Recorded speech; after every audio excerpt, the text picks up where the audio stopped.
Question number 6, climate type identification. Question is that identify the type of climate on the basis of the following characteristics relating to it. Option 1, temperature is high throughout the year. Option 2, rainfall is variable with a short wet season and a longer dry season. Option 3, climate of Sudan and Prague is an example of this climate type.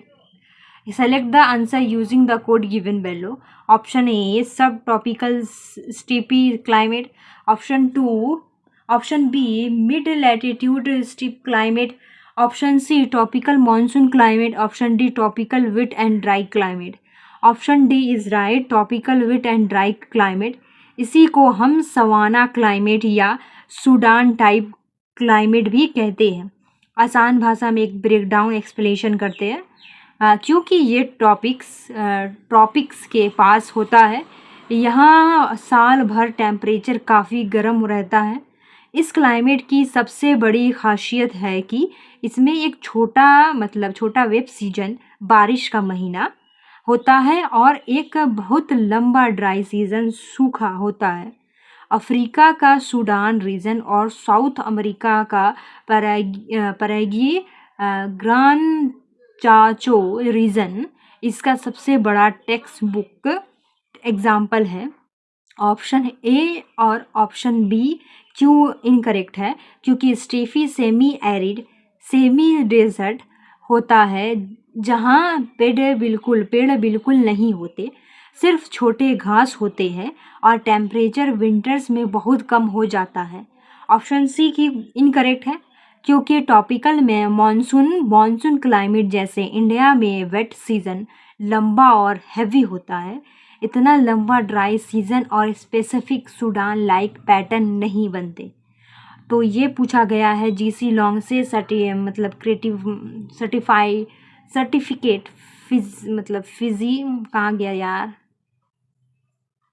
हाँ यहाँ पे, physical and human geography part 2 weather climate and vegetations, NCERT का class 11 और chapter 12 और world climate and climate change से previous year में ये savanna Sudan climate UPSC का फेवरेट एरिया है. 2021 में पूछा था कि किस क्लाइमेट में टॉल ग्रासेस और स्कैटर्ड ट्रीज होते हैं और आग हर्बीवोरस लगाते हैं.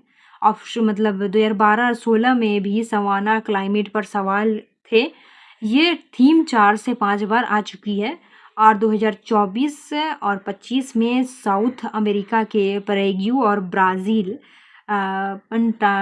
पंटाटनल ग्रांस चाओ रीजन में भयानक ड्राउट, सूखा और वाइल्ड फायर, जंगल की आग की खबरें लगातार ग्लोबल मीडिया में थी. ITCZ के शिफ्टिंग के पैटर्न और इन लोकेशन के क्लाइमेट बदलाव पर कंटिन्यूस क्लाइमेट रिपोर्ट्स पब्लिक हुई थी. ट्रिक देखो, ठीक है, क्लू मैपिंग देखो. अगर आपको बाकी बातें नहीं भी याद थी तो स्टैंडर्ड ज्योग्राफी में हमेशा पढ़ाया जाता है कि सवाना क्लाइमेट को सूडान टाइप क्लाइमेट भी कहते हैं. सवाना क्लाइमेट को सूडान टाइप क्लाइमेट भी कहते हैं. क्लू 3 में सूडान साफ लिखा है, ठीक है, जिसमें direct link tropical wet and dry savanna से कनेक्ट हो जाता है. और 2026 में कैसे पूछ सकता है? Mediterranean climate, winter, rainfall, dry summer या फिर Mediterranean and China type climate के बीच क्रॉप पैटर्न्स के truss, fruits versus rice farming पर डीप एनालिटिक क्वेश्चन तैयार आ सकता है. ठीक है, तो even let's start the question number 7. What is the correct sequences of the following salts in ascending order according to their presence in the sea water? ठीक है, option 1 calcium carbonate, option 2 calcium sulphate, option 3 magnesium chloride. Select the answer using the code given below. Option A 3 to 1, option B 1 3 2, option C 1 2 3, option D 2 1 3. So let's check the what's the answer is. That answer is C, option 1 2 and 3. आसान भाषा में break down करते हैं. Ocean water में बहुत सारे dissolve salt होते हैं. सवाल में असेंडिंग ऑर्डर मतलब कम से ज़्यादा, असेंडिंग ऑर्डर मतलब कम से ज़्यादा, छोटा सा बड़ा असेंडिंग ऑर्डर पूछा है. मतलब सी वाटर में मेजर सॉल्ट की परसेंटेज इस तरह होती है. जैसे सोडियम क्लोराइड में जिसे NaCl कहते हैं 77.7% सबसे ज़्यादा होता है. और 2 में मैग्नीशियम क्लोराइड में जिसे MgCl2 कहते हैं वो 10.9% होता है. मैग्नीशियम सल्फरेट में जिसे MgSO4 कहते हैं वो 4.7% है. और कैल्शियम सल्फेट जिसे CaSO4 कहते हैं वो 3.6% है. और पोटेशियम सल्फेट जो K2SO4 2.5% है. कैल्शियम कार्बोनेट CaCO2 जिसे कहते हैं वो 0.3% है, सबसे कम. और इस क्वेश्चन में पूछा है असेंडिंग मतलब सबसे कम से बड़ा, तो कैल्शियम कार्बोनेट सबसे कम है. फिर कैल्शियम सल्फेट जो उससे ज़्यादा है. एंड देन मैग्नीशियम क्लोराइड जो तीनों में सबसे ज़्यादा है 10.9. तो मतलब दोनों के अरेंज करने तो सीक्वेंस बताता है 1 2 3. सो ये NCERT का class 11 fundamentals of physical geography का है, चैप्टर 13 वाटर ओशियंस. टॉपिक है सैलिनिटी ऑफ ओशियन वाटर, जहाँ एक एक्सप्लिसिट टेबल दी हुई है सॉल्ट की क्वांटिटीज़ के साथ. तो ये PYQs में सी वाटर सैलिनिटी और उसके फैक्टर्स पर 2014-19 में क्वेश्चन पूछे हैं. हालांकि एग्जैक्ट केमिकल कंपोजिशन का असेंडिंग डिसेंडिंग ऑर्डर पूछा जाना स्टैंडर्ड स्टेट एग्ज़ाम में कॉमन था, पर UPSC ने इसे ट्विस्ट के साथ यहाँ इम्प्लीमेंट किया है. करंट में ये टॉपिक 2024 और 25 में ग्लोबल वार्मिंग के चलते ग्लेशियर पिघल रहे हैं, जिससे सी सरफेस सैलिनिटी SSS बदल रही है. तो ये इसीलिए ये 2025 का क्वेश्चन में आया था, क्योंकि ये क्वेश्चन मतलब प्रीवियस में था, करंट में बना हुआ. नासा और इसरो के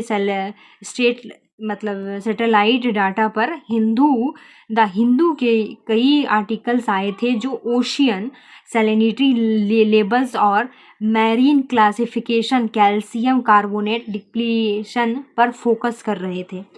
ट्रिक देखो कि मतलब कॉमन सेंस से कैसे ये हो जाता. हम सब जानते हैं कि समुद्र में सबसे ज़्यादा नमक NaCl होता है, और उसके बाद दूसरा नंबर मैग्नीशियम के सॉल्ट का आता है, जो पानी को मतलब क्या करता है, पानी को कड़वा बनाता है. वहीं दूसरी तरफ कैल्शियम कार्बोनेट से मैरीन ऑर्गेनिजम्स जैसे कोरल सेल्स, ठीक है, मैरीन ऑर्गेनिजम्स कोरल सेल्स अपने घर बनाते हैं, इसलिए वो पानी में फ्री स्टेट में बहुत कम बचा होता है, क्योंकि उसे कंज्यूम कर लिया जाता है. इस लॉजिक से ऑप्शन नंबर 1 कैल्शियम कार्बोनेट सबसे पहले आएगा.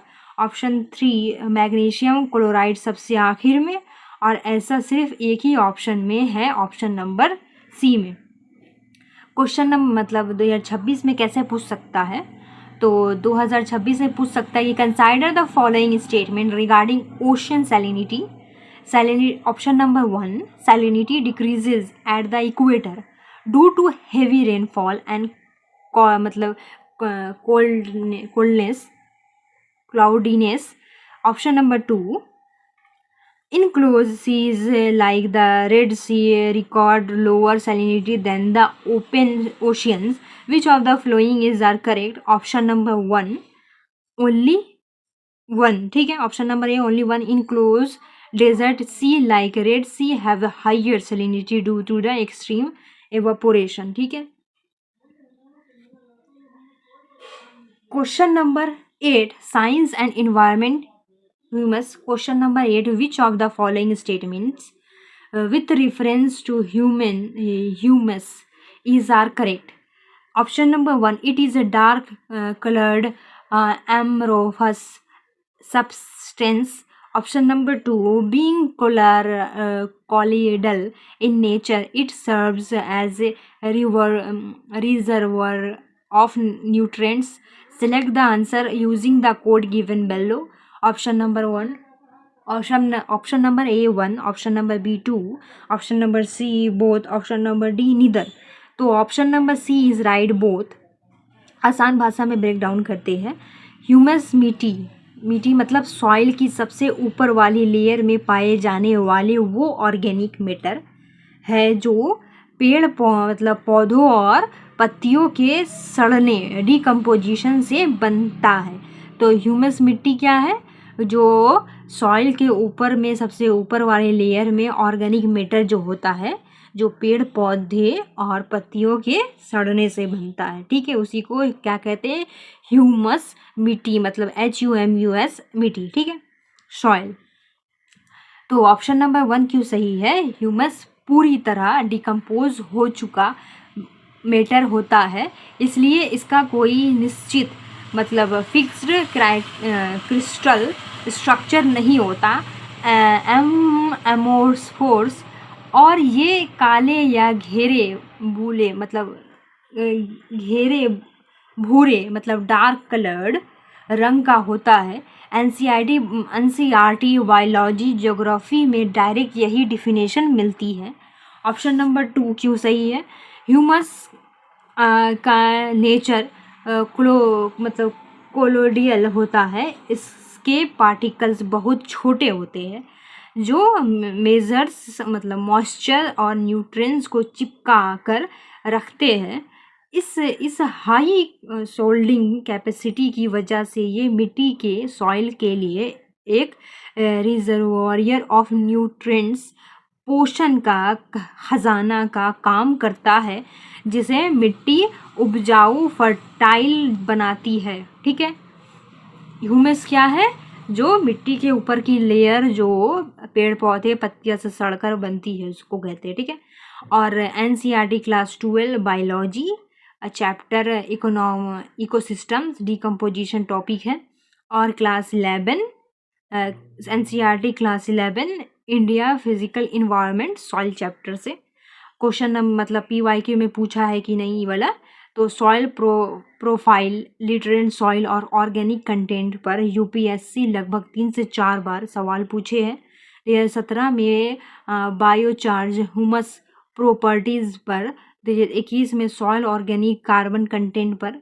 तो ये इम्पॉर्टेंट है और ये न्यूज़ में भी बना हुआ था क्योंकि जनवरी 2025 में सॉइल हेल्थ और रेगनिरेटिव एग्रीकल्चर पूरे साल चर्चा में रहता है.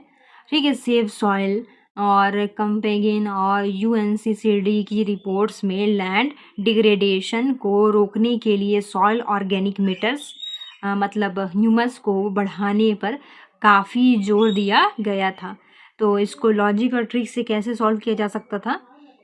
तो पॉजिटिव साइंस कोर्स क्या था कि दोनों sentence basic text books facts है और दोनों पॉजिटिव इंफॉर्मेशन दे रहे हैं बिना किसी एक्सट्रीम वर्ड जैसे ओनली, नेवर, ड्रास्टिकली के. UPSC में बायोलॉजी और इकोलॉजी के ऐसे कोर स्ट्रक्चरल डिस्परेटिव स्टेटमेंट्स आमतौर पर करेक्ट होते हैं. ठीक है, और 2026 में क्वेश्चन पूछ सकता है लाइक इस टाइप से, with reference to the processes of decomposition in an ecosystem, consider the following statements.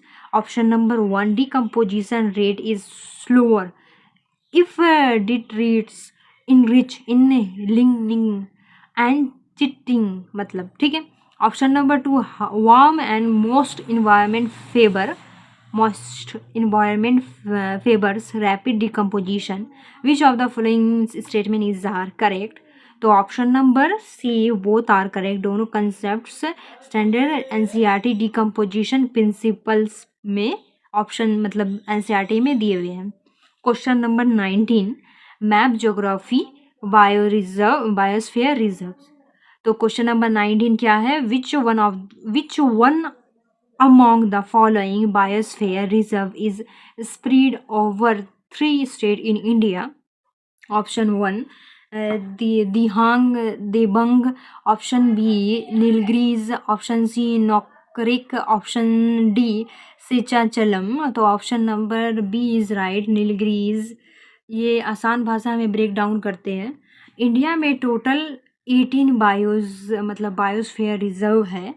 सवाल में पूछा है कि इनमें से कौन सा 3 अलग अलग स्टेट में फैला हुआ है।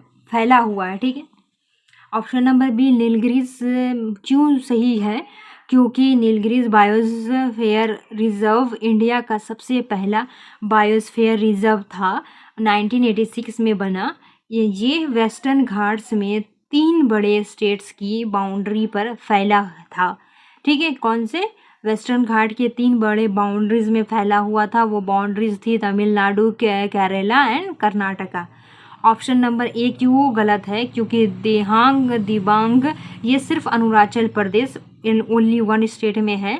और ऑप्शन नंबर सी इनकरेक्ट क्यों है, क्योंकि ये नॉकरेक ये सिर्फ मेघालय गारो हिल्स में है, इसलिए ये भी गलत है। और ऑप्शन नंबर डी क्यों गलत है, शेषाचलम ये सिर्फ आंध्र प्रदेश ईस्टर्न घाट्स सिर्फ एक स्टेट में है, तो ये भी गलत है।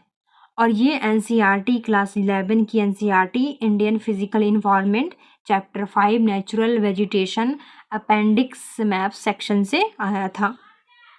तो ये पिछले PYQs में बायोस्फीयर रिजर्व और उनके स्टेट रिवर्स पर यूपीएससी 1 से 2 साल में सवाल पूछता है। 2019, 20, 23 में अगस्त्य, यमलाया, नीलगिरी और बाकी प्रोटेक्टेड एरियाज़ के ज्योग्राफिक लेआउट पर सवाल आ चुके हैं। ये थीम सब अब तक 6 से ज़्यादा बार पूछा जा चुका है। करंट में ये था नीलगिरी तहर कंजर्वेशन प्रोजेक्ट तमिलनाडु और वेस्टर्न घाट्स में इको सेंसिटिव जोन्स ESZ को लेकर किसानों के प्रोटेस्ट, जो कि 2024 और लेटेस्ट 2025 में रेगुलर हेडलाइन में बना था, जिसके चलते नीलगिरी लैंडस्केप हमेशा न्यूज़ में बना रहा। और इसके ट्रिक क्या है, एलिमिनेशन करने का ट्रिक ये क्वेश्चन का, अगर आपने इंडिया का मैप बेसिक ध्यान से पढ़ा है तो आपको पता होगा कि नॉकरेक ईस्टर्न इंडिया मेघालय में है, जो एक छोटा सिंगल स्टेट है। शेषाचलम तिरुपति के पास आंध्र में है, ही स्मिथ है। और देहांग दिबांग चाइना बॉर्डर के पास अरुणाचल में है। बचा नीलगिरी जो साउथ इंडिया के जंक्शन पॉइंट है, जहां 3 स्टेट्स मिलते हैं। इसलिए बिना किसी कन्फ्यूज़न के ऑप्शन नंबर बी सेफ और टारगेटेड स्ट्रिक्ट था। ठीक है, ये 2026 में कैसे पूछ सकता है क्वेश्चन, किस तरह से, which of the following national parks wildlife sanctuaries are part of the Nilgiri biosphere reserve. तो option number 1 Mudumalai wildlife sanctuary, option number 2 Wayanad wildlife sanctuary, option number 3 Bandipur national park. Select the correct answer using the code given below. तो option number D 1, 2 and 3 all are correct. ये तीनों protected areas मिलकर core Nilgiri biosphere network बनाते हैं। ठीक, question number 10 European reverse Danube. ठीक है, Danube, तो river Danube does not flow through which one of the following capital cities in Europe में। ठीक है, तो ऑप्शन नंबर 1 बेलगार्ड। ठीक है, option number B Budapest, option number C Prague, option number D Vienna. ठीक है, तो option number C is right, Prague. और इसको आसान भाषा में ब्रेक डाउन करते हैं तो डैन्यूब रिवर यूरोप की दूसरी सबसे लंबी रिवर है। क्या है, डैन्यूब रिवर यूरोप की दूसरी सबसे लंबी रिवर है।